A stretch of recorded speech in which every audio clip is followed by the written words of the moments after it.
കർത്താവിനാൽ അനുഗ്രഹീതമായ നല്ല വിശുദ്ധ പകൽക്കാലത്തിനായി ദൈവത്തെ സ്തുതിക്കുന്നു. അനുഗ്രഹിക്കപ്പെട്ട ഈ പകൽക്കാലം ദൈവസന്നിധിയിൽ കടന്നു വന്നിരിക്കുന്ന എല്ലാ വാത്സല്യ മാതാപിതാക്കൾ, സഹോദരി സഹോദരന്മാർ, കുഞ്ഞുങ്ങൾ ഏവർക്കും ധന്യനായ യേശുക്രിസ്തുവിന്റെ വന്യ തിരുനാമത്തിൽ സ്നേഹവന്ദനങ്ങൾ അറിയിക്കുന്നു. ഒരിക്കൽ കൂടെ ദൈവത്തെ ആരാധിപ്പാൻ ഈ ഭൂമിയിൽ ഇങ്ങനെ ഒരു അവസരം കർത്താവ് നമുക്ക് ദാനമായി നൽകിയ ദൈവത്തിന്റെ വിശ്വസ്തകളെ ഓർത്ത്, കർത്താവിന്റെ കരുണകളെ ഓർത്ത് ദൈവത്തെ സ്തുതിക്കുന്നു. സംഭവമായ ലോകത്തിൽ കഴിഞ്ഞ ഒരാഴ്ച കാലം കൂടെ നമ്മെയും നമ്മുടെ പ്രിയപ്പെട്ടവരെയും ക്ഷേമത്തോടെ കർത്താവ് പരിപാലിച്ചു. യാത്രകളിലായിരുന്ന നമ്മുടെ പ്രിയപ്പെട്ടവർക്ക് ക്ഷേമത്തോടുള്ള യാത്ര നൽകി. വിദേശത്തേക്കുള്ള യാത്രയിലും ദേശത്തേക്കുള്ള യാത്രകളിലും കർത്താവിന്റെ കൃപ ഉണ്ടായിരുന്നു. പ്രിയപ്പെട്ടവരെ ഓർത്ത് പ്രാർത്ഥിക്കുവാൻ നമ്മുടെ കൂടിവരവുകളിൽ ഇടയായി എന്ന് നന്ദിയോടെ ഓർക്കുന്നതിൽ സന്തോഷമുണ്ട്. ഇന്ന് പകൽക്കാലം നമ്മുടെ പുതുമുകളോടൊരുമിച്ച് പ്രിയപ്പെട്ടവരോട് ചേർന്ന് ഇന്ന് പകൽ ദൈവത്തെ ആരാധിപ്പാൻ നമ്മെ സഹായിച്ചല്ലോ. പ്രായാധിക്യത്തിലും ശാരീരിക ക്ലേശങ്ങളിലും ഒക്കെ ആയിരുന്ന നമ്മുടെ മാതാപിതാക്കളെ ഇന്നയോളം കർത്താവ് ബലപ്പെടുത്തി പൂർണ്ണ ആരോഗ്യത്തിനായി, ആയുസ്സിനായി ദൈവസന്നിധിയിൽ പിന്നെയും പ്രാർത്ഥിക്കുവാൻ ദൈവമായ കർത്താവ് നമ്മെ സഹായിക്കട്ടെ. അനുഗ്രഹിക്കപ്പെട്ടതായ ആത്മീക യോഗങ്ങൾ, ആത്മീക കൂട്ടായ്മകൾ നമ്മുടെ ചുറ്റുപാടുകളിലും നമ്മുടെ ദേശത്ത് ഒക്കെയും നടക്കുമ്പോൾ അതിലൊക്കെയും പോയി സംബന്ധിക്കുവാനും ഓർത്ത് പ്രാർത്ഥിക്കുവാനും ദൈവം നമ്മെ സഹായിക്കട്ടെ എന്ന് ദൈവത്തെ സ്തുതിക്കുന്നു. 80-ാമത്തെ സങ്കീർത്തനമാണ് നമുക്ക് വായിപ്പാനിടയായി തീർന്നത്. ഇസ്രായേലിന്റെ പഴയ നിയമ ചരിത്രത്തെ എടുത്തോർപ്പിക്കുന്ന ഒരു വേദഭാഗമാണ്, ഒരു സങ്കീർത്തനമാണ് ഇവിടെ നമുക്ക് കാണുവാൻ കഴിയുന്നത്. ജാതികളുടെ ഇടയിൽ നിന്ന് ഇസ്രായേലിനെ തെരഞ്ഞെടുത്ത് ജാതികളെ നീക്കി അവിടെ നട്ടു. അവർ വേരൂന്നി പടർന്നു. പക്ഷേ അവരെ ന്യായം വിധിച്ച ഒരു ദൈവത്തെക്കുറിച്ചാണ് അവിടെ നമുക്ക് കാണുവാൻ കഴിയുന്നത്. നീ മിസ്രൈമിൽ നിന്ന് ഒരു മുന്തിരിവള്ളിയെ കൊണ്ടുവന്നു, ജാതികളെ നീക്കി തടമെടുത്തു അതിനെ നട്ടു. വളരാൻ ആവശ്യമായ എല്ലാ നന്മകളും അതിന്റെ അനുഗ്രഹങ്ങളും ഒക്കെ നൽകി ദൈവം വളരെ പ്രതീക്ഷയോടെ കാത്തിരുന്നു. പ്രവാചകനായ യെശയ്യാവ് 5-ാം അധ്യായത്തിൽ പറയുന്നത് പോലെ ചക്കു കുടിച്ചിട്ടു, ഗോപുരമുണ്ടാക്കി, വളരെ പ്രതീക്ഷയോടെ കാത്തിരുന്നു. പക്ഷേ കായ്ച്ചതോ കാട്ടുമുന്തിരിങ്ങ അത്രേ. ഈ 80-ാം സങ്കീർത്തനം നമ്മൾ വായിച്ചു. നീ അതിന്റെ വേലി പൊളിച്ചു കളഞ്ഞു, വഴിയെ പോകുന്നവരൊക്കെ അതിനെ പറിച്ചു കളയാനിടയായി. ഇങ്ങനെ ചെയ്തതിന്റെ കാരണം എന്താ? ദൈവം ആഗ്രഹിച്ചത് അതിനൊന്നും ലഭ്യമാകാൻ കഴിഞ്ഞില്ല. ദൈവം പ്രതീക്ഷയോടെ ആഗ്രഹിച്ച് കാത്തിരുന്ന ദൈവം തന്റെ സമയങ്ങൾ ചെലവഴിച്ച് അവസരങ്ങൾ വേർതിരിച്ച് അതിനുവേണ്ടി നൽകാവുന്നതൊക്കെ നൽകി പ്രതീക്ഷയോടെ കാത്തിരുന്നിട്ടും തമ്പുരാന്റെ പ്രതീക്ഷകൾക്കനുസരിച്ച് അല്പം പോലും ആയിത്തീരാൻ കഴിയാതിരുന്നപ്പോൾ തമ്പുരാന്റെ കരം അതിന്റെ മേൽ ഭാരമാകി. ദൈവമക്കളെ, എല്ലായ്പ്പോഴും ഒരു കൃപായുഗത്തിന്റെ അനുഭവം നമുക്ക് ലഭിക്കുമെന്ന് ചിന്തിക്കരുത്. ഹല്ലേലൂയ. എല്ലായ്പ്പോഴും ഒരു പരിഗണന ലഭിക്കുമെന്ന് ചിന്തിക്കരുത്. തോട്ടത്തിൽ നിൽക്കുന്നതായ വൃക്ഷം ഫലമില്ലാത്തതായി മാറിയപ്പോൾ അതിനെ വെട്ടിക്കളയാനുള്ളതായ ആ ഒരു വലിയ ആവേശത്തോടെ, ആ ഒരു വലിയ തീഷ്ണതയോടെ, ദേഷ്യത്തോടുകൂടെ അതിന്റെ യജമാനൻ വന്നപ്പോൾ തോട്ടക്കാരൻ അതിന് മറുപടി പറയുന്ന ഒരു ഭാഗമുണ്ട്. യജമാനനെ, 1 വർഷം കൂടെ കിളച്ചു വളവിട്ടു നോക്കാം, ഒരു പക്ഷേ കായ്ച്ചെങ്കിലോ. ദൈവത്തിന് സ്തോത്രം. ദൈവമക്കളെ, ആ 1 വർഷം എപ്പോഴും കിട്ടിയെന്ന് വരികയില്ല. നാം ദൈവസന്നിധിയിൽ പ്രാർത്ഥിച്ച് ദൈവത്തെ ഒരു നിലയിൽ പറഞ്ഞാൽ മോഹിപ്പിച്ച് ദൈവത്തോട് പറഞ്ഞ കർത്താവ് 1 വർഷം കൂടെ തന്നാൽ, നമ്മളിങ്ങനെ ചോദിക്കാൻ തുടങ്ങിയിട്ട് കാലങ്ങൾ എത്രയായി? 2000-ന്റെ ഓരോ വർഷത്തിലും നമ്മൾ പ്രവേശിച്ചപ്പോ കർത്താവെ 2001 അനുവദിച്ചാൽ, 2002 അനുവദിച്ചാൽ, അങ്ങനെ പറഞ്ഞു 2010-ലെത്തി. ആ 2010-ലെത്തിയപ്പോഴും ദൈവം പ്രതീക്ഷയോടെ കാത്തിരിക്കുക. അവനിൽ നിന്നൊരു ഫലം പ്രതീക്ഷിച്ചുകൊണ്ട്, നമ്മിൽ നിന്നൊരു ഫലം പ്രതീക്ഷിച്ചുകൊണ്ട് ദൈവം കാത്തിരിക്കുകയാണ്. 2010 കഴിഞ്ഞു, 2016 കഴിഞ്ഞു, 2017-ലേക്ക് പ്രവേശിച്ചു. ദൈവം ചോദിച്ചത് തരാഞ്ഞിട്ടല്ല, നാം ആഗ്രഹിച്ചത് തരാഞ്ഞിട്ടല്ല, നാം ആഗ്രഹിച്ചതിൽ ഉപരിയായിട്ടുള്ളതൊക്കെ ദൈവം തന്നു. ഹല്ലേലൂയ. നല്ല കുടുംബജീവനം ചോദിച്ചെങ്കിൽ ദൈവം അത് തന്നു. നല്ല തലമുറകളെ ചോദിച്ചെങ്കിൽ ദൈവം അത് തന്നു. അവർക്ക് മാന്യമായ വിദ്യാഭ്യാസം ചോദിച്ചപ്പോൾ അത് തന്നു. ന്യായമായ ജോലി ചോദിച്ചപ്പോൾ അത് തന്നു. മാന്യമായ കുടുംബജീവിതം ചോദിച്ചപ്പോൾ അത് തന്നു.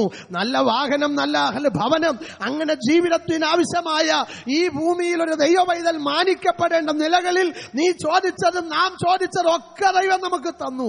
ഒന്നിലും കുറച്ചിട്ടില്ല. ഹല്ലേലൂയ. എങ്കിലും ദൈവം പ്രതീക്ഷയോടെ കാത്തിരിക്കുകയാണ്. അല്ലെങ്കിൽ നമ്മിൽ നിന്നൊരു ഫലം പ്രതീക്ഷിക്കുവാൻ, ഒരു വലിയ ഹല്ലേലൂയ പ്രതീക്ഷയോടെ നമ്മിൽ നിന്ന് ചിലത് ആഗ്രഹിച്ചുകൊണ്ട് ദൈവം കാത്തിരിക്കുകയാണ്. ദൈവത്തിന്റെ വചനത്തിൽ ഇങ്ങനെ ഒരു വാക്യമുണ്ടല്ലോ, മനുഷ്യനിൽ എന്റെ ആത്മാവ് സദാകാലവും വാദിച്ചുകൊണ്ടിരിക്കയില്ല, അവൻ ജഡം തന്നെയല്ലയോ. എല്ലാ കാലവും ദൈവം വാദിക്കയില്ല, എല്ലാ കാലവും അവസരം തന്നെന്ന് വരികയില്ല.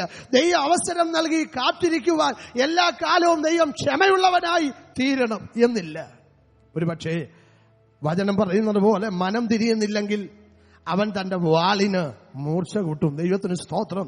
വാളിന് മൂർച്ച കൂട്ടുന്നത് ഹല്ലേലൂയ അതിനെ വെട്ടിക്കളയുവാൻ, അതിനെ ചെത്തിക്കളയുവാൻ, അതിനെ ഇല്ലാതെയാക്കാൻ. ദൈവത്തിന് സ്തോത്രം. ദൈവമക്കളെ, ആ ഒരു കോപത്തിന് ഇരയായി തീരാതിരിക്കുവാൻ, ആ ഒരു കോപത്തിൽ വീഴാതിരിക്കുവാൻ തക്കവണ്ണം ദൈവസന്നിധിയിൽ ഒന്ന് സ്വയശോധന ചെയ്യാൻ ദൈവം എനിക്ക് എത്രയോ അവസരങ്ങൾ തന്നു. മനഃപൂർവ്വമായി ഞാനതെല്ലാം തട്ടിക്കളഞ്ഞു, മനഃപൂർവ്വമായി ഞാനതെല്ലാം അവഗണിച്ചു. ഹല്ലേലൂയ. നാം ചിന്തിക്കുന്നത് എന്റെ കൈ കടിഞ്ഞാനുള്ളത് കൊണ്ട് എനിക്കിനി ആരെയും ഭയപ്പെടേണ്ട കാര്യമില്ല. എന്റെ ജീവിതത്തിന്റെ കടിഞ്ഞാൻ എന്റെ കയ്യില്ല, എന്റെ ജീവിതത്തെ നിയന്ത്രിക്കുന്നത് ഞാനാ. പക്ഷേ ദൈവമക്കളെ, രാത്രിയിൽ കിടക്കയിലേക്ക് നമ്മൾ കയറി എത്ര നേരം കണ്ണടയ്ക്കാതെ കിടക്കണമെന്ന് ആഗ്രഹിച്ചാലും അല്പസമയം കഴിയുമ്പോൾ നാം അറിയാതെ കണ്ണടഞ്ഞു പോകും. പക്ഷെ ഒരു കാര്യം മറന്നു പോകരുത്, തമ്പുരാൻ അനുവദിച്ചില്ലെങ്കിൽ നീയും ഞാനും കണ്ണു തുറക്കത്തില്ല. തമ്പുരാൻ അനുവദിച്ചില്ലെങ്കിൽ ആരോഗ്യത്തോടെ കിടക്കയിൽ നിന്ന് എഴുന്നേൽക്കാൻ കഴിയുകയില്ല. ഒരുപക്ഷെ തിരിഞ്ഞോ മറിഞ്ഞോ കിടക്കാൻ കഴിഞ്ഞെന്നിരിക്കാം. കിടക്കയിൽ നിന്ന് സ്വന്തം കാലിൽ അല്ല ഊതി എഴുന്നേൽക്കണമെങ്കിൽ ദൈവം തമ്പുരാൻ അനുവദിക്കണം. നമ്മെ സ്നേഹിക്കുന്ന നമ്മുടെ കുടുംബാംഗങ്ങൾ ഒരു ഗ്ലാസ് വെള്ളം കൊണ്ടുവന്ന് നമ്മുടെ കയ്യിലേക്ക് തരുമ്പോ ആരോഗ്യമുണ്ടെങ്കിൽ അല്ലേ ഈ കൈ കൊണ്ടതിനെ വാങ്ങിച്ചു കുടിക്കാൻ കഴിയുകയുള്ളൂ. ഹല്ലേലൂയ. എത്രയോ പേര് ബലഹീനരായി പോകുന്നു. ആ സംഭവങ്ങൾ നമ്മളൊക്കെ കാണുന്നുണ്ട്, കേൾക്കുന്നുണ്ട്. എന്നാൽ ഊനമില്ലാത്ത ശരീരം നൽകി ആരോഗ്യത്തോടെ ഓരോ ദിവസവും പരിപാലിക്കുന്ന ആ ദൈവത്തിന്റെ പ്രതീക്ഷകൾക്കനുസരിച്ച് വരുവാൻ ദൈവം നമ്മെ കുറിച്ച് ആഗ്രഹിക്കുകയാണ്. അത്രയും വാക്കുകൾ പറഞ്ഞ് ഞാൻ ആ ഭാഗം അവസാനിപ്പിച്ച് ഒരു ചെറിയ ചിന്തയിലേക്ക് ദൈവമക്കളുടെ ശ്രദ്ധ വേഗത്തിൽ കൊണ്ടുവരട്ടെ. ഈ 80-ാം സങ്കീർത്തനത്തിന്റെ ഈ 19 വാക്യങ്ങളിൽ 3 വാക്യങ്ങളിലായി ആവർത്തിക്കപ്പെടുന്ന ഒരു വേദഭാഗമുണ്ട്. ഹല്ലേലൂയ. 3-ാമത്തെ വാക്യവും 7-ാമത്തെ വാക്യവും 9-ാമത്തെ വാക്യവും നമ്മൾ വായിക്കുമ്പോൾ നമുക്കത് ആവർത്തിക്കുന്നത് കാണാൻ കഴിയുന്നു. 3-ാമത്തെ വാക്യം നമുക്കൊന്ന് വായിക്കും. ദൈവമേ, ഞങ്ങളെ യഥാസ്ഥാനപ്പെടുത്തണമേ, ഞങ്ങൾ രക്ഷപ്പെടേണ്ടതിന് തിരുമുഖം പ്രകാശിപ്പിക്കണം. അല്പവ്യത്യാസത്തോടുകൂടെ 7-ാമത്തെ വാക്യത്തിലും അല്ല 19-ാമത്തെ വാക്യത്തിലും ഇത് തന്നെ നമുക്ക് ദർശിപ്പാനായി കഴിയുന്നു. സങ്കീർത്തനക്കാരൻ ദൈവസന്നിധിയിൽ പ്രാർത്ഥിക്കുകയാണ്. ആ വാചകം ഇങ്ങനെ നമുക്ക് കാണാൻ കഴിയും. ദൈവമേ, ഞങ്ങളെ യഥാസ്ഥാനപ്പെടുത്തണമേ എന്ന് പറഞ്ഞാൽ അതിന്റെ അർത്ഥം ഞങ്ങളിപ്പോൾ അല്ലെ ദൈവമാക്കിയ സ്ഥാനത്തല്ല. സ്ഥാനഭ്രംശം സംഭവിച്ചു, സ്ഥാനചലനം സംഭവിച്ചു, സ്ഥാനമാറ്റമുണ്ടായി. ദൈവം ഞങ്ങളെ തിരഞ്ഞെടുത്ത് ആക്കിയ ഒരു സ്ഥലമുണ്ട്, ഞങ്ങളെ നിയോഗിച്ച് ആക്കിയ ഒരു ഇടമുണ്ട്. പക്ഷെ ഞങ്ങൾ വ്യതിചലിച്ചു പോയി. ഞങ്ങളുടേതായ ചിന്താഗതികൾ കൊണ്ട്, ഞങ്ങളുടേതായ നോട്ടം കൊണ്ട്, ഞങ്ങളുടെ ജീവിതം കൊണ്ട്, ഞങ്ങളുടെ പെരുമാറ്റം കൊണ്ട് ഒരു ഡീവിയേഷൻ സംഭവിച്ചു, ഒരു മാറ്റം സംഭവിച്ചു, ഒരു സ്ഥാനഭ്രംശമുണ്ടായി. അതുകൊണ്ട് അത് സംഭവിച്ചതുകൊണ്ട് ഒരുപാട് ദുഃഖങ്ങളും ദുരിതങ്ങളും അതിന്റെ മുമ്പിൽ ഉണ്ടായി. ദൈവത്തിന് സ്തോത്രം. ഹല്ലേലൂയ. യഥാസ്ഥാനപ്പെടുത്തണമേ എന്ന് ദൈവസന്നിധിയിൽ പ്രാർത്ഥിക്കുമ്പോൾ ആ സ്ഥാനചലനം വന്നതുകൊണ്ട് എന്താ സംഭവിച്ചു പോയത് നമുക്ക് ദൈവവചനത്തിൽ കൂടെ ഒന്ന് ശ്രദ്ധിക്കാം. ഹല്ലേലൂയ. 60-ാമത്തെ സങ്കീർത്തനത്തിന്റെ 1-ാമത്തെ വാക്യം ഒന്ന് വായിച്ചേ. 60-ാം സങ്കീർത്തനം 1-ാമത്തെ വാക്യം. ദൈവമേ, നീ ഞങ്ങളെ തള്ളിക്കളഞ്ഞിരിക്കുന്നു, നീ കോപിച്ചിരിക്കുന്നു, ഞങ്ങളെ യഥാസ്ഥാനത്താക്കണമേ. അപ്പോൾ യഥാസ്ഥാനത്തിൽ നിന്ന് അല്ലെങ്കിൽ ദൈവമാക്കിയ കറക്റ്റ് പ്ലേസിൽ ആ പോയിന്റിൽ നിന്ന് വ്യതിചലിച്ചു പോയത് കൊണ്ട് ദൈവം തമ്പുരാൻ എന്ത് ചെയ്തു? തള്ളിക്കളഞ്ഞു. ഹല്ലേലൂയ. ദൈവത്തിന്റെ സഹായം പിൻവലിച്ചു, ദൈവത്തിന്റെ കൃപ പിൻവലിച്ചു, ദൈവത്തിന്റെ കരുണ പിൻവലിച്ചു, ദൈവത്തിന്റെ നീതി പിൻവലിച്ചു. സങ്കീർത്തനത്തിൽ നാം ഇങ്ങനെ കാണുന്നു, നിന്റെ കരുണ നീ എനിക്ക് അടച്ചു കളകയില്ല. അത് കൃപയിൽ വിശ്വസ്തയോടെ നിന്നാല്. പക്ഷേ ദൈവ സന്നിധിയിൽ നിന്ന് അകന്നുപോയാൽ, ദൈവ കൃപയിൽ നിന്ന് അകന്നുപോയാൽ ദൈവം തള്ളിക്കളയും. ദൈവമക്കളെ, ഈ ഭൂമിയിൽ ആരെല്ലാം തള്ളിക്കളഞ്ഞാലും താങ്ങാൻ തമ്പുരാൻ ഉണ്ടെങ്കിൽ ഭാരപ്പെടേണ്ടതില്ല. എന്നാൽ തമ്പുരാൻ തള്ളിയ ഒരുവനെ താങ്ങാൻ ലോകത്തിൽ ഒറ്റയാളെ കൊണ്ട് കഴിയത്തില്ല. ദൈവത്തിന് സ്തോത്രം. ഒരുവനെ ദൈവം തമ്പുരാൻ തള്ളിയാൽ, ഒരുവനെ ദൈവം തമ്പുരാൻ കൈവിട്ടാൽ, അവന് കൈത്താങ്ങൽ കൊടുക്കാൻ, അവനെ പരിപാലിക്കാൻ, അവനെ സൂക്ഷിക്കാൻ ലോകത്തിൽ ഒരു നേതാവിനെ കൊണ്ട് കഴിയുകയില്ല, ഒരു മനുഷ്യനെ കൊണ്ട് കഴിയുകയില്ല. ഹല്ലേലൂയ. ദൈവത്തിന് സ്തോത്രം. ദൈവത്തിന്റെ സഹായം ലഭിക്കുന്നത് കൊണ്ടാ നാം ഇന്ന് വരെ നിലനിൽക്കുന്നത്. ഹല്ലേലൂയ. ദൈവത്തിന്റെ ആ പരിപാലനം ഉള്ളത് കൊണ്ടാ നാം ഇന്ന് വരെ പരിപാലിക്കപ്പെടും. ദൈവത്തിന് സ്തോത്രം. നമ്മളെക്കാൾ ശക്തന്മാരും ഉന്നതന്മാരും എത്രയോ പേർ നിവദിച്ചു പോകുന്ന ഒരു ലോകത്തിലല്ലേ നമ്മൾ ജീവിക്കുന്നത്. എന്നാൽ ദൈവം തമ്പുരാന്റെ സഹായം കൊണ്ട്, ദൈവത്തിന്റെ പരിപാലനം കൊണ്ട് അവൻ നമ്മെ സൂക്ഷിക്കുന്നത് ഓർത്ത് ദൈവത്തെ സ്തുതിക്കുന്നു. ഇന്നലെ രാത്രിയിൽ ദൈവവചന പ്രഘോഷണം ശ്രദ്ധിച്ച ചിലർ ഇതിനകത്തുണ്ട്. ഇല്ലാത്തവർക്ക് വേണ്ടി ഞാൻ ഓർപ്പിക്കട്ടെ. നമ്മളൊക്കെ ഒരു പക്ഷേ മാധ്യമങ്ങളിലൂടെ ദർശിച്ചതാണ്. അമേരിക്കൻ പ്രസിഡന്റായി പുതിയ ഭരണാധികാരി ട്രംപ് ആ സ്ഥാനത്തേക്ക് വന്നപ്പോൾ അദ്ദേഹത്തിന്റെ പ്രസംഗത്തിൽ ബൈബിളിനെ മാറോട് ചേർത്തണച്ച് അദ്ദേഹം പറഞ്ഞ കൂട്ടത്തിൽ പറഞ്ഞു, നമ്മളെ പരിപാലിക്കാൻ നമ്മുടെ സൈന്യമുണ്ട്, അതിൽ ഞാൻ അഭിമാനിക്കുന്നു.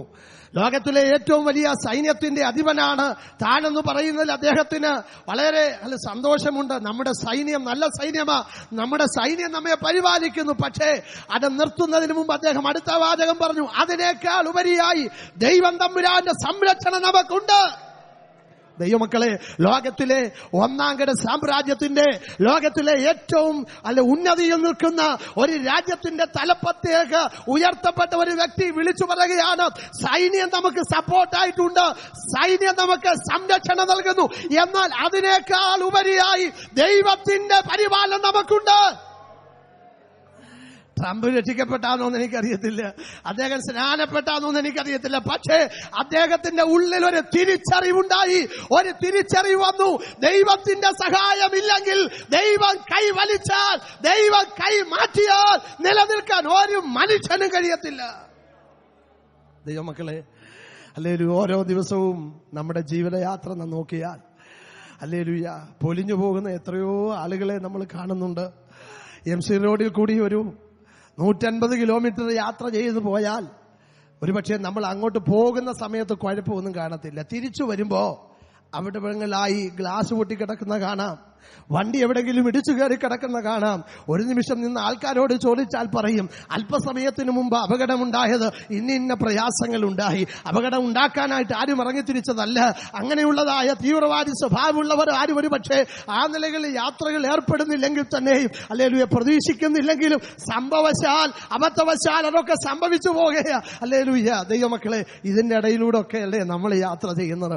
എത്രയോ സമയങ്ങളിൽ നമ്മൾ ഓർത്ത് നോക്കിയിട്ടില്ലേ, നമ്മൾ മനഃപൂർവ്വമായി മനസ്സിൽ ദൈവത്തിന് സ്തോത്രം ചെയ്തിട്ടില്ലേ, ചിലതൊക്കെ നമ്മൾ പാസ് ചെയ്ത് കഴിഞ്ഞ ചിലത് സംഭവിച്ചത്, അല്ലെങ്കിൽ ഒരു മിനിറ്റ് നമ്മൾ വൈകിയപ്പോ അത് മുമ്പിൽ സംഭവിച്ചു. അപ്പൊ നമ്മളത് കാണുമ്പോൾ ദൈവത്തിന് സ്തുതിക്കും, കർത്താവേ, ഒരു മിനിറ്റ് എന്റെ വണ്ടിയുടെ സ്പീഡ് കൂടി പോയെങ്കിൽ ഞാൻ അതിനകത്ത് പെട്ടുപോയേനെ. ഈ പ്രസംഗിക്കുന്ന ഞാൻ ഒത്തിരി പ്രാവശ്യം അത് കണ്ടിട്ടുണ്ട്. ഹല്ലേലൂയ. അതാണ് ഞാൻ കേട്ടിട്ടുണ്ട്. ഒരുപക്ഷേ വാഹനം ഓടിച്ചു പോകുമ്പോ കർത്താവിന്റെ വേലയോടുള്ള ബന്ധത്തിൽ ഇവിടെ വന്ന ശേഷം നമ്മുടെ പൊടിയാടിയിലെ തമ്പിച്ചായന് സൗഖ്യമില്ലാതെ ഭവനത്തിൽ ആക്സിഡന്റ് കഴിഞ്ഞ് ഇങ്ങനെ കിടക്കുമ്പോൾ അദ്ദേഹത്തെ കാണാൻ ഞാൻ മാസത്തിൽ 2-3 തവണയൊക്കെ പോകുക ഒരു പതിവുണ്ടായിരുന്നു. ഒരു ദിവസം ഞാൻ ഇങ്ങനെ പോകുമ്പോൾ പെരിങ്ങര കഴിഞ്ഞ് അങ്ങോട്ട് പാസ് ചെയ്യുന്ന അവസരത്തിൽ ഞാൻ കണ്ട ഒരു കാഴ്ച, റോഡിലേക്ക് ഇങ്ങനെ വളർന്നു നിൽക്കുന്ന ഒരു പ്ലാവിൽ നിന്ന് ഏതാണ്ട് ഒരു ഈ വണ്ണമുള്ള ഒരു ഉണക്ക കമ്പ് ഇങ്ങനെ ഒടിഞ്ഞ റോഡിലേക്ക് വീണു. അത് ഒടിഞ്ഞ റോഡിലേക്ക് വീണത് 2-3 കഷ്ണമായി പോയി.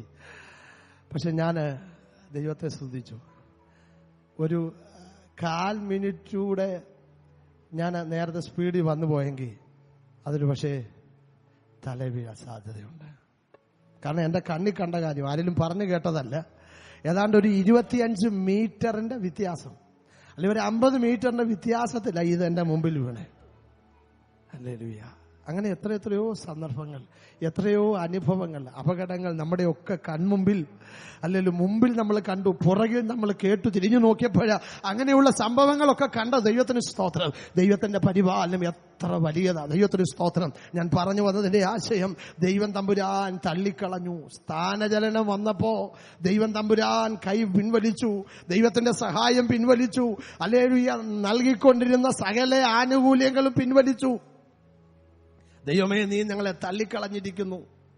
അല്ലേ, നീ ഞങ്ങളെ യഥാസ്ഥാനപ്പെടുത്തണമേ. ഇന്ന് പകൽക്കാലം ദൈവമക്കളെ, ആ ഒരു കുറ്റബോധം നമ്മിൽ എത്ര പ്രിയപ്പെട്ടവർക്കുണ്ട്. ദൈവത്തിന് സ്തോത്രം. ഹല്ലേലൂയ. ഞാൻ ആ പഴയ ആത്മീയ അനുഭവത്തിലല്ല, ആ പഴയ അവസ്ഥയിലല്ല എന്റെ ജീവിതം ഇന്ന് നയിച്ചുകൊണ്ടിരിക്കുന്നത്. ഒരുപക്ഷെ പല കാര്യത്തിലും ബെറ്റർ എന്ന് നമുക്ക് പറയാൻ കഴിയും.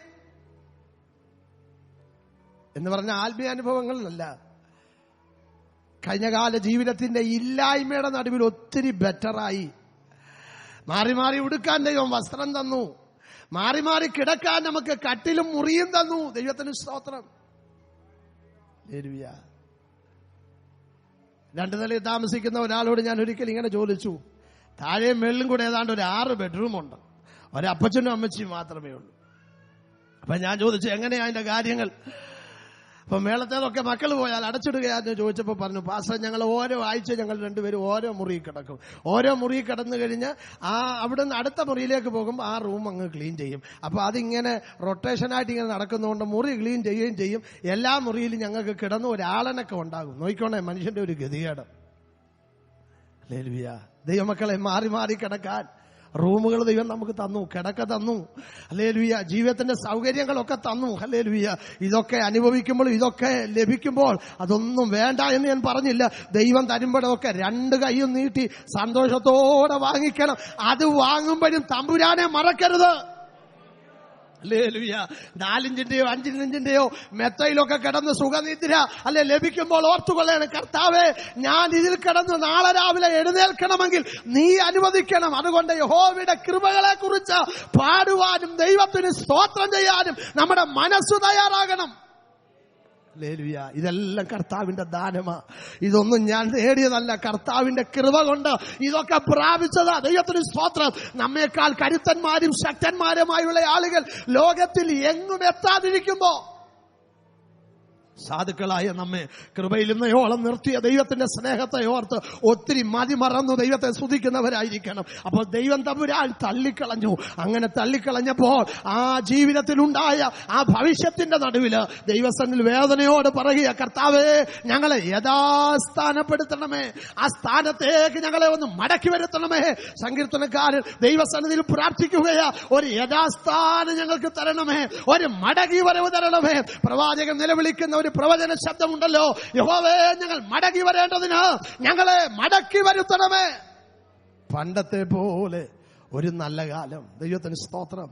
അല്ലെ, ഒരു പക്ഷേ ഇന്നത്തെ അനുഭവങ്ങളെയൊക്കെ കണ്ട് നല്ല കാലം എന്ന് വേണേ പറയും. നമ്മളെ കാണുന്നവരൊക്കെ പറയും, ആ കുടുംബം ഒത്തിരി കഷ്ടതയിലൂടെ പോയതാ, ഇന്ന് അവരുടെ നല്ല കാലം തെളിഞ്ഞെന്ന്.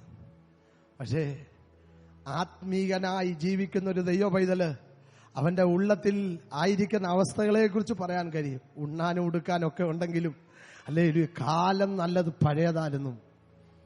ദൈവസന്നിധി മുട്ടുമടക്കിയാൽ കണ്ണുനീരുണ്ടായിരുന്നു. എത്ര സമയം ആരാധിക്കാനും സന്തോഷമുണ്ടായിരുന്നു. ദൈവത്തിന് സ്തോത്രം. ഒരുപക്ഷെ 3 നേരം അല്ലെ തികച്ചു കഴിക്കാൻ ആഹാരമില്ലാതിരുന്നപ്പോഴും പ്രാർത്ഥനയ്ക്ക് കുറവില്ലായിരുന്നു. മണിക്കൂറുകളോളം പ്രാർത്ഥിക്കാനുള്ളതായ അല്ലെ വിഷയങ്ങൾ ഉണ്ടായിരുന്നു.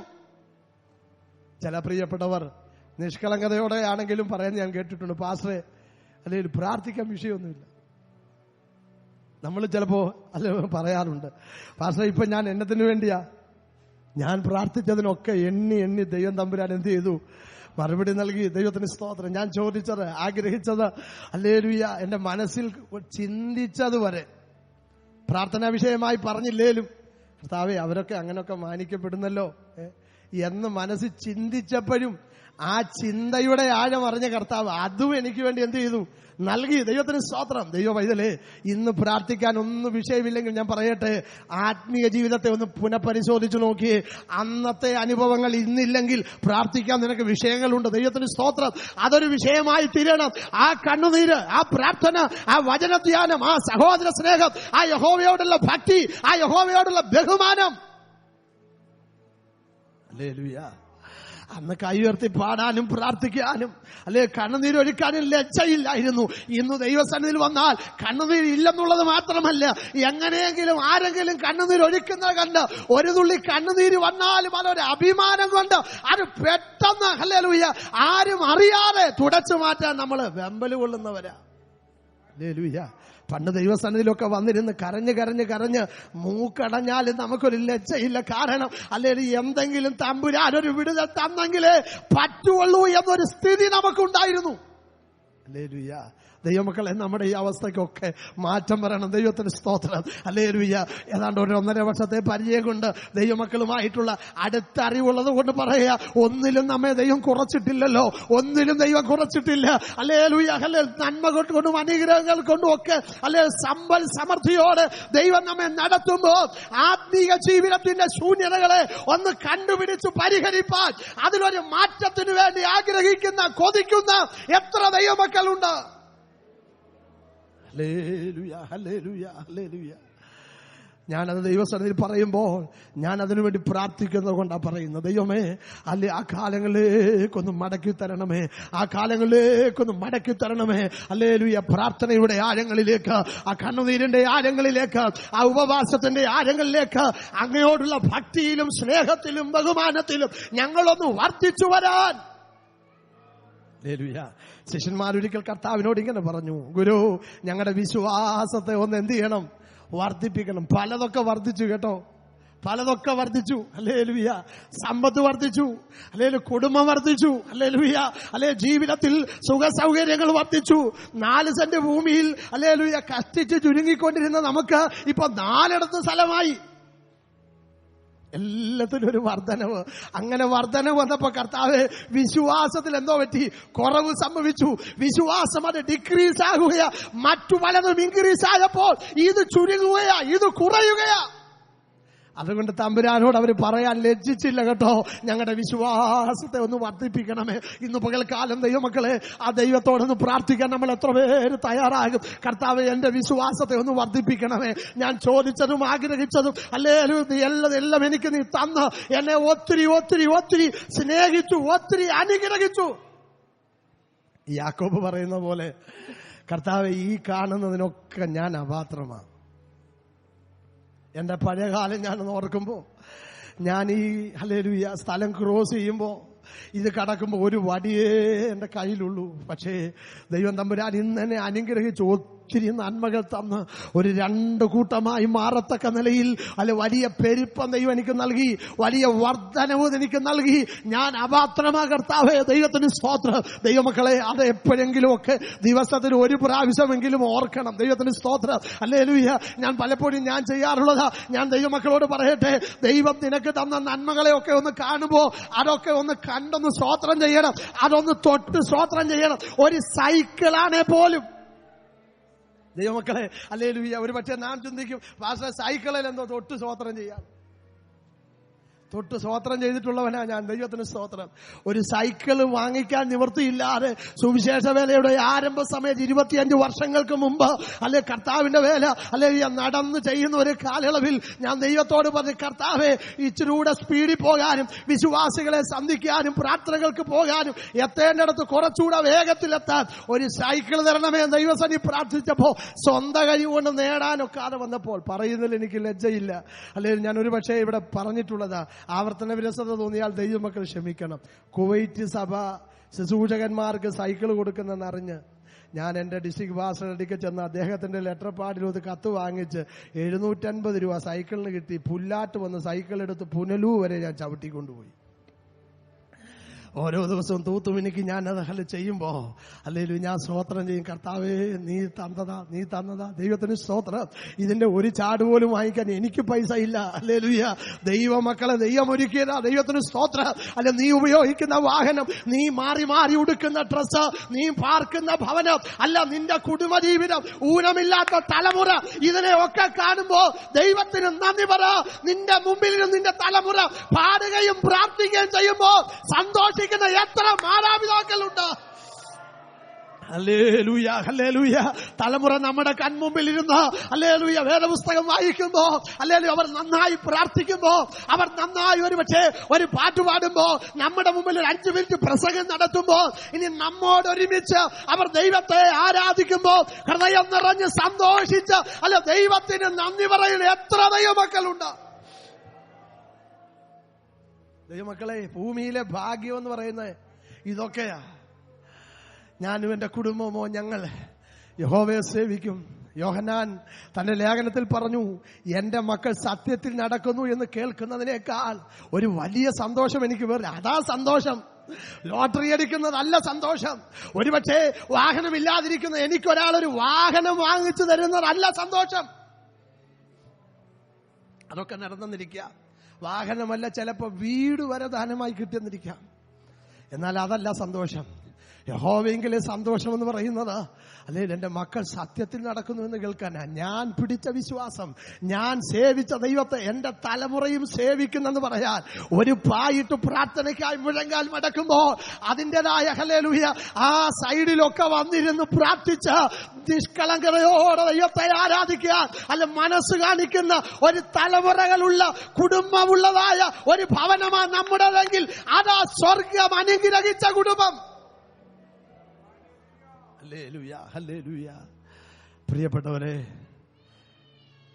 ദൈവം തന്നതും ദൈവം നമ്മുടെ ജീവിതത്തിൽ ചൊരിഞ്ഞതും ഒക്കെ അനുഭവിക്കുമ്പോൾ ഒത്തിരി ഒത്തിരി ഒത്തിരി ദൈവത്തിന് സ്തോത്രം പറയണം. ഒത്തിരി ദൈവത്തിന് മഹത്വം കരയറ്റണം. ദൈവത്തിന് സ്തോത്രം. ഒരു വാക്യം കൂടെ നമുക്ക് വായിക്കാം. 85-ാം സങ്കീർത്തനത്തിന്റെ 4-ാമത്തെ വാക്യം.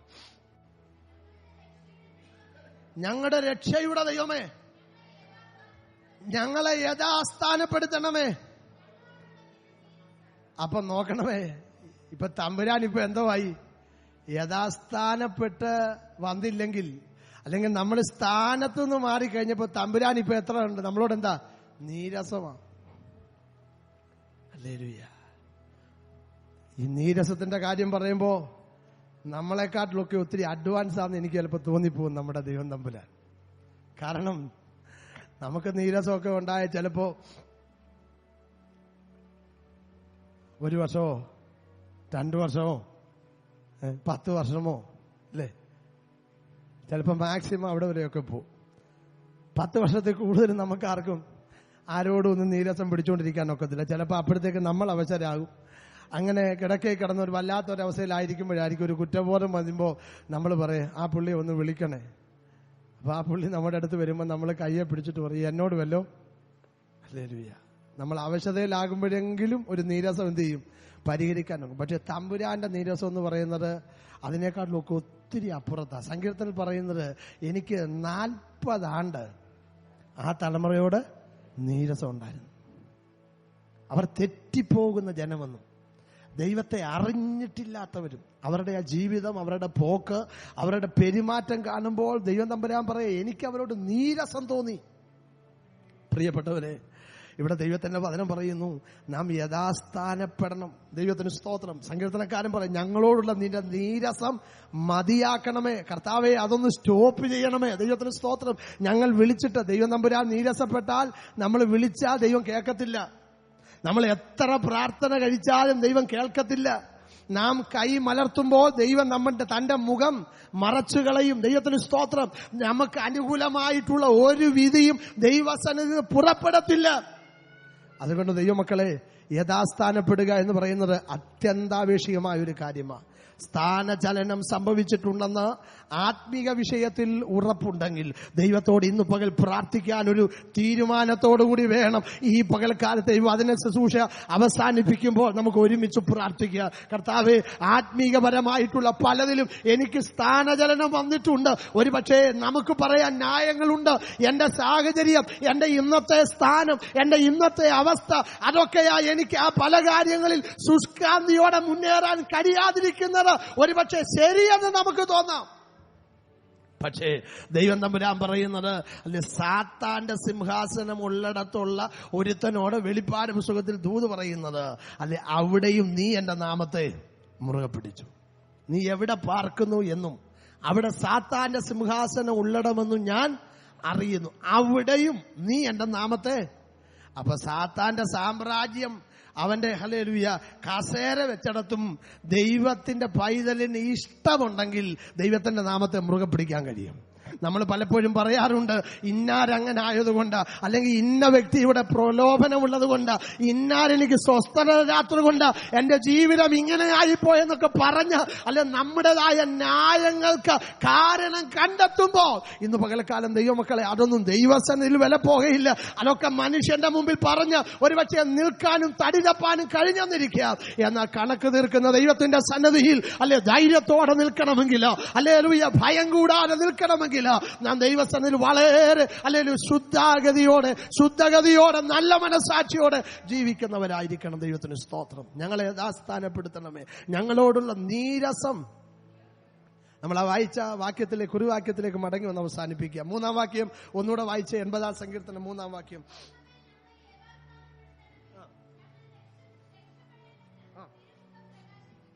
അപ്പൊ യഥാസ്ഥാനപ്പെട്ടെങ്കിലേ അല്ലെ നിനക്കൊരു രക്ഷ വരത്തുള്ളൂ. രക്ഷപ്പെടണമെങ്കിൽ തമ്പുരാന്റെ മുഖം നമ്മുടെ മേൽ എന്ത് ചെയ്യണം? ഹല്ലേലൂയ പ്രകാശിപ്പിക്കണം. അപ്പൊ നമ്മൾ ആദ്യം യഥാസ്ഥാനപ്പെടണം. വല്ല നന്മയുണ്ടാകണമെങ്കിൽ, വല്ല അനുഗ്രഹവും ദൈവം തമ്പുരാൻ തരണമെങ്കിൽ, ലോകത്തിലെ മനുഷ്യനൊക്കെ തരും. അത് പക്ഷേ ഇന്ന് തരുന്നത് നാളെ തന്നില്ലെന്നിരിക്കും. അല്ലെങ്കിൽ തരുന്നതൊക്കെ നമ്മുടെ ജീവിതത്തിന്റെ നാളുകളിലേക്ക് ദൈവത്തിന്റെ സന്നിധിയിൽ നമുക്ക് ലഭിക്കുന്ന ആയുസ് മുഴുവനും ജീവിക്കാൻ മനുഷ്യൻ തരുന്നത് കൊണ്ടൊന്നും തികയത്തില്ല. ഹല്ലേലൂയ. അത് നന്നായിട്ട് അറിയാവുന്ന ഒരു വ്യക്തിയാ ഹാഗാർ. ചില വർഷങ്ങൾ അബ്രഹാമിനെ സേവിച്ചതിന്റെ ആ പ്രതിഫലമായി കിട്ടിയത് ഒരു തുരുത്തി വെള്ളവും ചില അപ്പകഷ്ണങ്ങളാ. പിന്നൊരു തലമുറയും ജീവിതകാലം മുഴുവനും കടിച്ചുകൂട്ടാൻ കഴിഞ്ഞില്ല. തുരുത്തിയിലെ വെള്ളം ചിലവായി, അപ്പകഷ്ണങ്ങൾ ചിലവായപ്പോൾ അല്ലെങ്കിൽ പിന്നെ മൂന്നാമത് കിട്ടിയ ദാനം എന്ന് പറയുന്നത് തലമുറയാ. അതിനെ ഉപേക്ഷിക്കേണ്ട ഒരു ഗതികേട് സാഹചര്യം അവിടെ കൊണ്ടെത്തിച്ചപ്പോൾ കുട്ടിയെ ഒരു അമ്പിൻപാട് ദൂരത്തെ മാറ്റിയിട്ടുകൊണ്ട് കുറുങ്കാറ്റിൻ തണലിൽ ഇട്ടിട്ട് അതിന്റെ മരണം എനിക്ക് കാണണ്ട എന്ന് പറഞ്ഞ് അതിനെതിരെ ഇരുന്ന് കരയുകയാ. ഹല്ലേലൂയ. ദൈവമക്കളെ, ലോകം തരുന്നതിനൊക്കെ പരിധിയുണ്ട്, അളവുണ്ട്. ഹല്ലേലൂയ. അതിനൊക്കെ ഒരു കണക്കുണ്ട്. പക്ഷേ ദൈവം തമ്പുരാൻ നീരുറവ തുറന്ന് ആ കുടുംബത്തിന് വേണ്ടി പ്രവർത്തിച്ചപ്പോൾ ഹല്ലേലൂയ അതിൽ എത്രയുണ്ടെന്ന്, എത്ര അളവുണ്ടെന്ന് അളക്കാൻ കഴിയാത്ത നിലകളിൽ ദൈവത്തിന്റെ വാഗ്ദത്തങ്ങളുടെ കലവറ ദൈവം അവർക്ക് വേണ്ടി തുറന്ന് മാനിച്ചെങ്കിൽ ഇന്ന് പകൽക്കാലം ഹല്ലേലൂയ യഥാസ്ഥാനപ്പെട്ടാൽ നീ രക്ഷപ്പെടും. ദൈവത്തിന് സ്തോത്രം. ഹല്ലേലൂയ. യഥാസ്ഥാനപ്പെട്ടാൽ നിനക്കൊരു വിടുതലുണ്ടാകും. സങ്കീർത്തനം ഇങ്ങനെ നാം കാണുന്നുണ്ടല്ലോ, തന്റെ നടപ്പിനെ ക്രമപ്പെടുത്തുന്നവന് ഞാൻ ദൈവത്തിന്റെ രക്ഷ കാണിക്കും. രക്ഷ ദുഷ്ടന്മാരോട് അകന്നിരിക്കുന്നു. ഹല്ലേലൂയ. അങ്ങനെയെങ്കിൽ രക്ഷപ്പെടേണ്ടതിന് തിരുമുഖം പ്രകാശിപ്പിക്കണമേ. 1-2 വാക്യം കൂടെ വായിച്ച് അവസാനിപ്പിക്കുക. സംഖ്യാപുസ്തകം 6:25. യഹോവ തിരുമുഖം നിന്റെ മേൽ പ്രകാശിപ്പിച്ച് നിന്നോട് കൃപയുള്ളവനാകട്ടെ.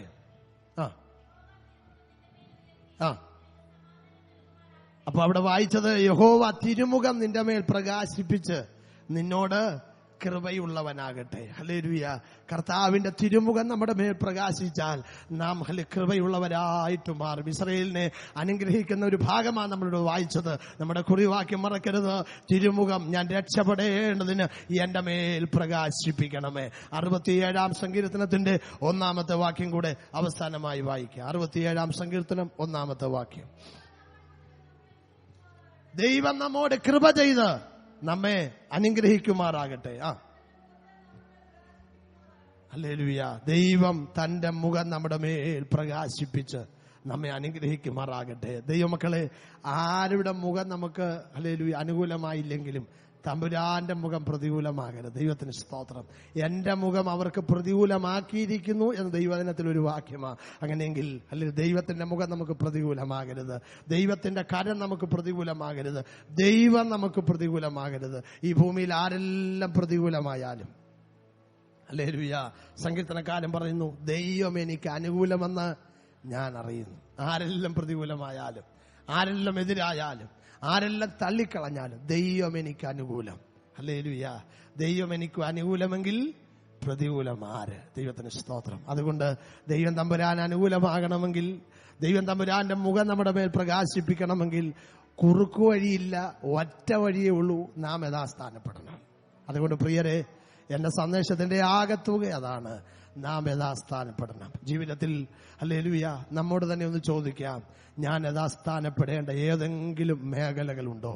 എൻ്റെ പ്രാർത്ഥനയിൽ, ആരാധനയിൽ, ദൈവസ്നേഹത്തിൽ, ദൈവത്തോടുള്ള ബന്ധത്തിൽ, മനുഷ്യരോടുള്ള ബന്ധത്തിൽ, കൂട്ടായ്മ ബന്ധത്തിൽ, എവിടെയെങ്കിലും എനിക്കൊരു യഥാസ്ഥാനം അനിവാര്യമാണെന്ന് ഈ വചനത്തിന്റെ വാക്കുകൾ നിമിത്തമായി പരിശുദ്ധാത്മാവ് നമ്മുടെ അന്തരാത്മാവോട് വാദിക്കുന്നെങ്കിൽ ഇന്ന് പകൽക്കാലം സമർപ്പിച്ചു കൊള്ളണം. കർത്താവേ, ഒരു യഥാസ്ഥാനത്തിന് ഞാൻ ആഗ്രഹിക്കുന്നു. പണ്ടത്തെ പോലുള്ള ഒരു നല്ല കാലത്തിന് ഞാൻ ആഗ്രഹിക്കുന്നു. ഈ അനുഭവം പോലെ കർത്താവേ, ഈ ഒരു സാഹചര്യം പോലെ പലതും പടി പറഞ്ഞ്, പലതിന്റെയും കണക്ക് പറഞ്ഞ്, പലതിന്റെയും പേര് പറഞ്ഞ് നമ്മൾ നാളുകൾ തള്ളി തള്ളി മുന്നോട്ട് നീക്കുക. ഹല്ലേലൂയ. ഓരോ ദിവസവും ഓരോ മാസവും പിന്നിടുമ്പോൾ കർത്താവ് നോക്കിക്കൊണ്ടിരിക്കുക. ഈ മാസമെങ്കിലും നമ്മൾ ഫലം കായ്ക്കും, ഈ മാസമെങ്കിലും നമ്മൾ യഥാസ്ഥാനപ്പെടും. കർത്താവ് കാത്തിരിക്കുക. ഒരു മടങ്ങിവരവിന് വേണ്ടി ഹല്ലേലൂയ കാത്തിരിക്കുന്ന ഒരു പിതാവിനെ പോലെ നഷ്ടപ്പെട്ടതായ മകൻ നഷ്ടപ്പെട്ട അന്നു മുതൽ അവൻ മടങ്ങി വരുന്നത് കാണുവാൻ, മടങ്ങി വരുന്നതിന്റെ ശബ്ദം കേൾക്കുവാൻ കാതോർത്ത് കാത്തിരിക്കുന്ന ഒരു നല്ല പിതാവിനെ പോലെ നമ്മുടെ മടങ്ങി വരവ് കർത്താവ് പ്രതീക്ഷിക്കുന്നു. ആ കർത്താവിന്റെ സന്നദ്ധിയിൽ നമുക്കൊന്ന് സമർപ്പിക്കാം. നമ്മുടെ കണ്ണുകളെ ദൈവത്തിൽ അടയ്ക്കാം.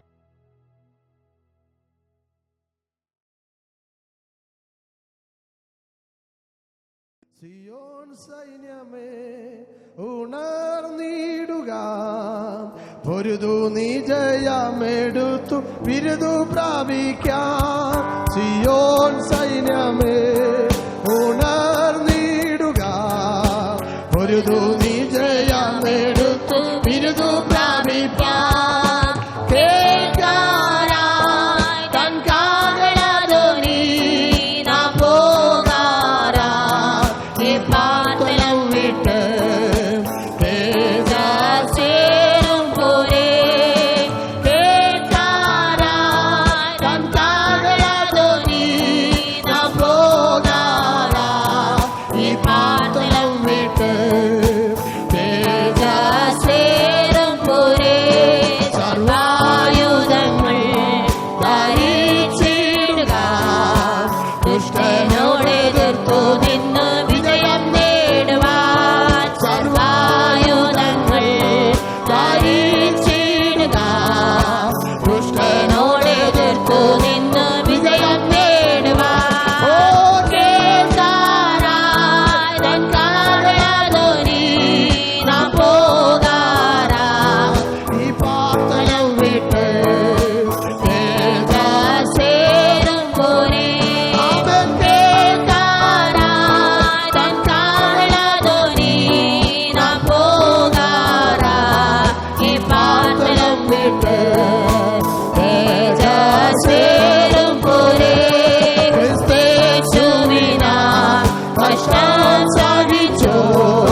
നിത്യാനിത്യയുഗങ്ങൾ വാഴും സ്വർഗ്ഗസിയോനെ കേൾക്കാനായി തൽക്കാലയാതൊനി നാം പോകാനായി ഈ പാത്തലം വിട്ട് വേഗാസ്വേരം പോരെ കേൾക്കാനായി തൽക്കാലയാതൊനി നാം പോകാനായി ഈ പാത്തലം വിട്ട് വേഗാസ്വേരം പോരെ പ്രത്യാശയെന്നെ വർദ്ധിച്ചിടുന്നേ അങ്ങു ചെന്നു കാണുവാനെ പ്രിയൻ പൊന്മുഖം പ്രത്യാശയെന്നെ വർദ്ധിച്ചിടുന്നേ അങ്ങു ചെന്നു കാണുവാനെ പ്രിയൻ പൊന്മുഖം കേൾക്കാനായി തൽക്കാലയാതൊനി നാം പോകാനായി ഈ പാത്തലം വിട്ട്